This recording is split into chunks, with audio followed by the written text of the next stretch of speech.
Selamlar. Birkaç gündür diktiğimiz pantolon etek kalıbının yerleştirilmesi, kumaş yerleştirilmesi ve katlanmasıyla ilgili videolar paylaşıyoruz. Ocak 2022 sayısındandı bu dergiden şu pantolon. Instagram'da da çok ayrıntılı, YouTube'da da çok ayrıntılı bunun model analizini anlattığım videolar var. Linkini aşağıya bırakacağım. Teknik çizimini görelim hemen. Şuradan gözüküyor mu? Şu pantolondu. Şunları anlatmıştım. Kumaş yerleştirmesini anlatmıştım. Metrajı ile ilgili çok soru soruldu. Metrajını biz Güler kaç metre gitmişti senin pantolonundan? 2 metre. Evet, 2 metre gitmişti. Şimdi biz kursiyerimiz Güler'le dikiyoruz aynı pantolondan. Kendisi makinede, birazdan aşamalarını göstereceğiz ama tekrar şöyle bulalım. YouTube'dan dediğim gibi izleyin mutlaka kumaş yerleştirmesini ve model analizini. Ama benim de size şimdi burada biraz teknik olarak anlatacağım şeyler var. Şimdi size bunu anlatmak için ben şöyle bir çalışma yaptım. Şunu açalım. Kalıplarını minyatür kalıp olarak çıkardım.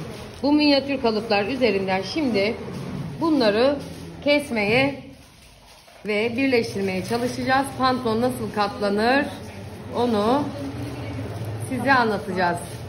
Etek ucundan vermiyorum ama buralardan dikiş payı vererek keseceğim. Rahat anlamanız açısından. Görüşmek üzere. Kursumuzun hep bitiş saatlerine denk geliyor böyle çalışmalar maalesef. Buna biz minyatür çalışması diyoruz. Özellikle modelistik kurslarında çok yapılan bir çalışmadır. Şu beline de vermeyeceğim dikiş payı. Çünkü zaten çok giyim tekniklerine uygun bir çalışma olmayacak. Bu arka. Şunları bir keseyim. Güler, senin pantolonunu gösterelim. Şimdi önü keseceğim.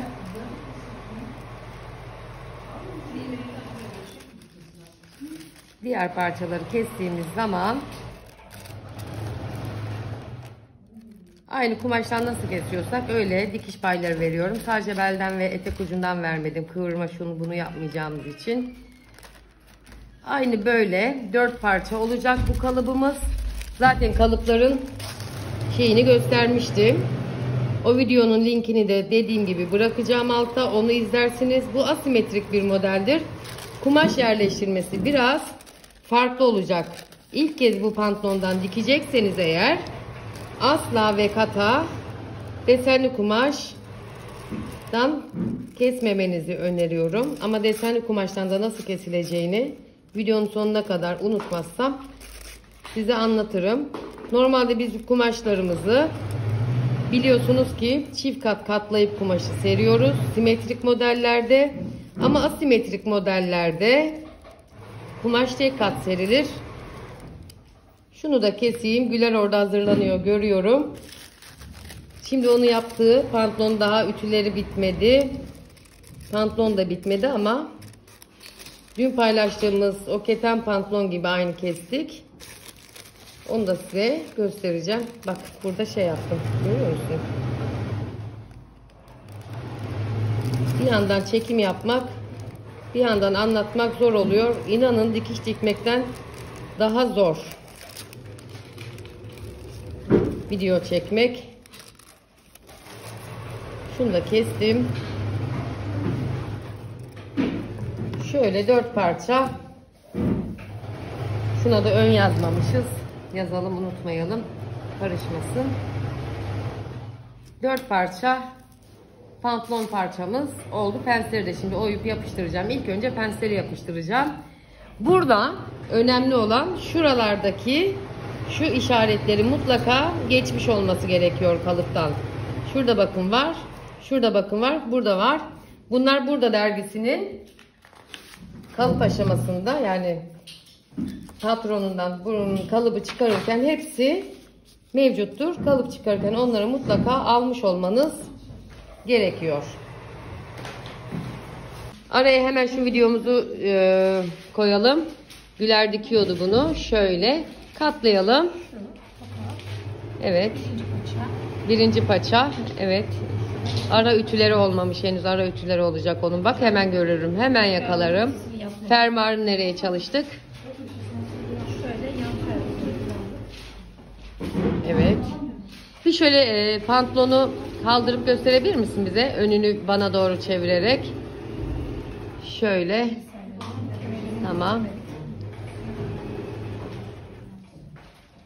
Kadrajısız. Bir de arkasını çevirir misin Güler?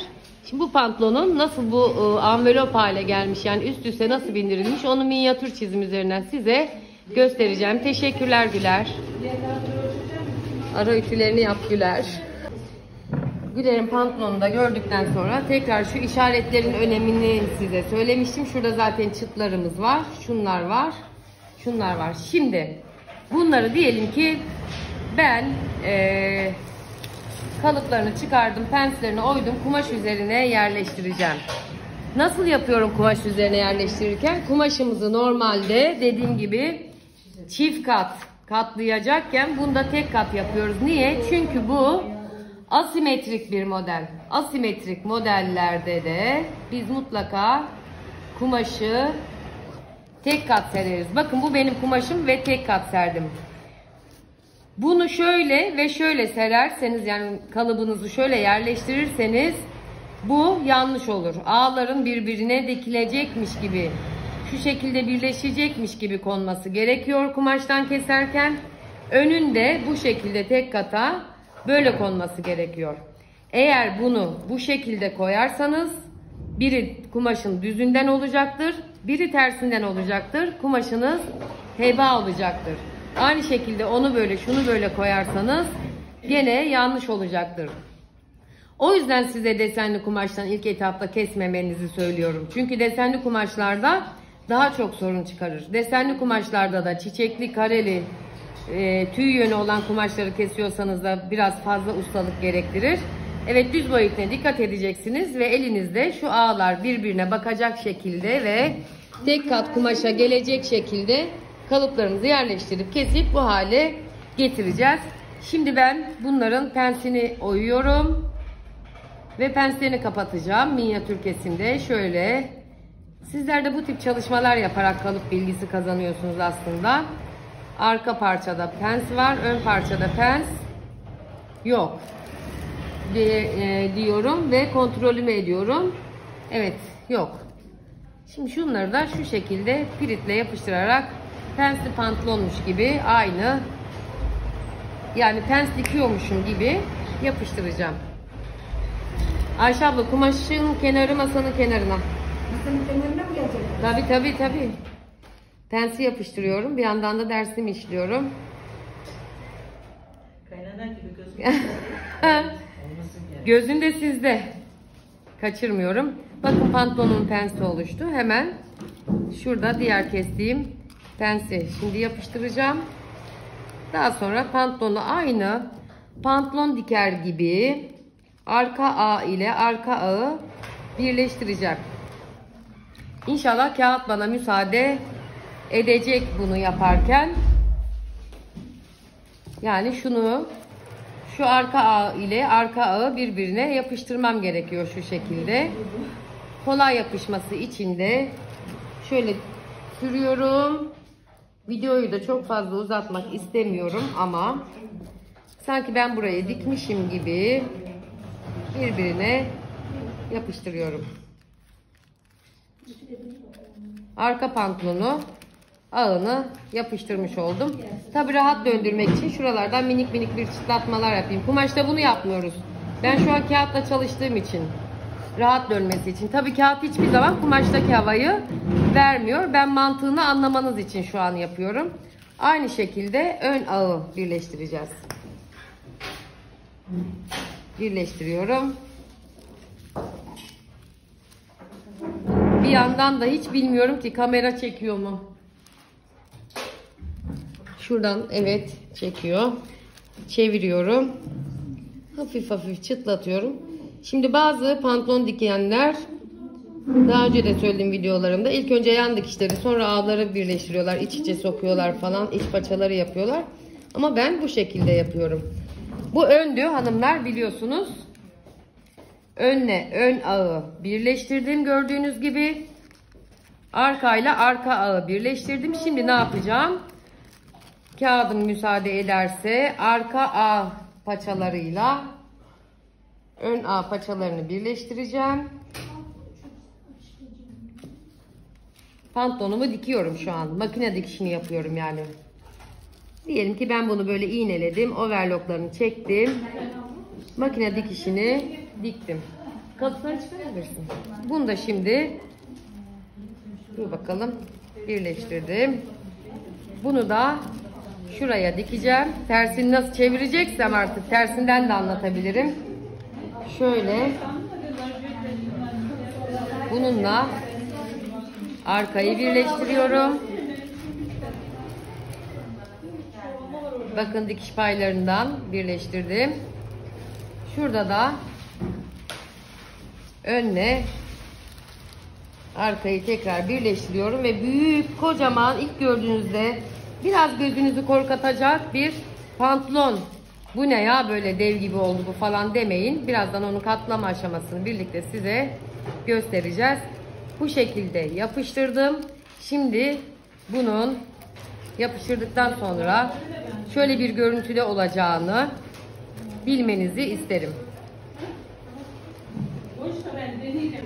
Tabii şimdi şurada şöyle bir dalgınlığımız da oldu. Kumaşı tersinden hani dikiyoruz ya, ben de kağıdı çok uzun zamandır minyatür çalışmadığımda buradan anlaşılabilir.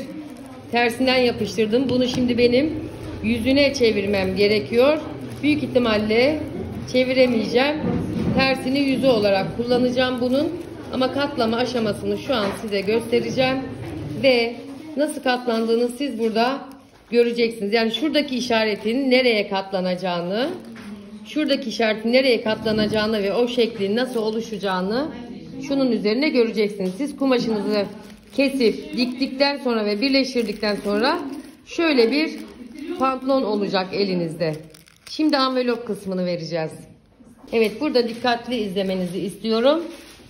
Şimdi bütün modelistlerin beni izlerken ya kağıdı çevirmedi, ya kağıdı arkadan yapıyor dediğini duyar gibiyim ama vallahi dersteyim ve vakit harcamak istemiyorum. Aynen bu şekilde size göstereceğim ve katlanmasını göstereceğim. Bakın şimdi şunu kapatayım uçmasın.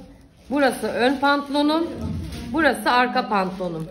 Şuradaki çizgi işaretini şuradan katlayarak, şöyle katlayarak alıyorum ve şu ön pantolondaki şu çizgiye kapatarak tutturuyorum. Gördünüz mü? Gözüküyor mu? Evet, gözüküyor. Tutturuyorum. Hatta oraya çok minik bir yapıştırıcı süreceğim ki normalde de şeyle tutturduk zaten ya. Biz iğneledik ya da teyelledik ya da belinde hemen küçücük bir ince makine çektik. Şöyle tutturuyorum. Katladım. Ön pantolonumu elde etmiş oldum. Aynı işlemi şu arkada yapacağım. Şu arkadaki büyük parçayı alıp şu işaretinden, yani bu işaretten katlanıyor. Bu işarette geliyor. Buraya kağıtla kumaş arasındaki farkı görüyorsunuz ve pantolonumuzu elde ediyoruz. Gördüğünüz gibi iki bacak birbirinden ayrı ve Zehra Hanım, beni izliyorsan şu an güldüğünü düşünüyorum senin. İnşallah izliyorsundur. Altına yorumunu bekliyorum. Ömründe gördüğün en ilginç minyatür çalışması bu olabilir. Ama burada amaç zaten pantolonun nasıl katlandığını göstermekti. Şöyle şimdi gösteriyorum. Şöyle bakın. Bu böyle oluyor. Önde de şöyle gözüküyor. Tabii tersten yaptığım için sol sağa kapandı ama önde şu parça sağdan sola kapanacak. Burada da böyle zaten işaretinden belli, gördüğünüz gibi. Şimdi siz gözlerinizi kapatın ve kumaşın tam tersinden katladığımı Hayriye kapatıyor ona. Düşünün. Bu pantolonu yapmak çok kolay, çok basit. Biz şuraya şey yaptık, sağ tarafına gizli fermuar çalışması yaptık. Bu aşamadan sonra da pantolonun beli şurası, biliyorsunuz. Kemer çalışmamızı yaptık. Bu kemer çalışmasına olduğu gibi bütün bu katlar iç içe girdi. Şurada gördüğünüz katlar hepsi kemerin içine girdi ve pantolonumuz nihayetine ermiş oldu. Budur, buyurun.